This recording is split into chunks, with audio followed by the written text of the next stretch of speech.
បាទបងប្អូននេះមកដល់ព្រៃចូលជ្រៅបាទជួបដើមជ្រៃបងប្អូននេះពណ៌ស្អាតបងនេះគាត់ដោះចាក់ចេញមកជួបគ្នានេះមកតង់ឥឡូវនេះជួបនៅលើនេះមកតង់នេះបងប្អូននេះបាទជ្រៃជួបចឹងទៅដើមធ្លាក់រឹសមកតគ្នានេះបងប្អូននេះលាយចូលសាច់គ្នាតគ្នាញុកអញ្ញៃអញ្ចឹងមកបាទព្រឹកជ្រៃបាទពេលគាត់ទៅដល់លើនិយាយទៅគាត់ខ្វែងខ្វាត់ពេញហ្នឹងមកបងប្អូននេះចេញមកហ្នឹងជួបនេះចេញនេះមកជួបគ្នានេះតគ្នាអញ្ចឹងមកមើលស្អាតបងប្អូន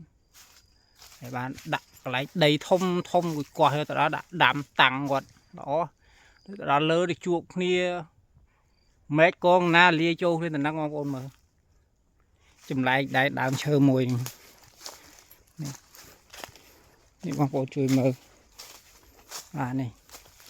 គាត់ជួបគ្នាពេញហ្នឹងបាទអត់មានຂະຫນາດតូចមានធំបងប្អូនអើយនេះបាទជ្រៃនេះជុំនេះស្អាតដែរបងប្អូននេះជុំជួបគ្នានៅនោះបាទនឹងភេទដើមជ្រៃបងប្អូនមើលនេះស្រាប់ជួបបាទអរគុណច្រើនលោកម៉ែបងប្អូនបាទ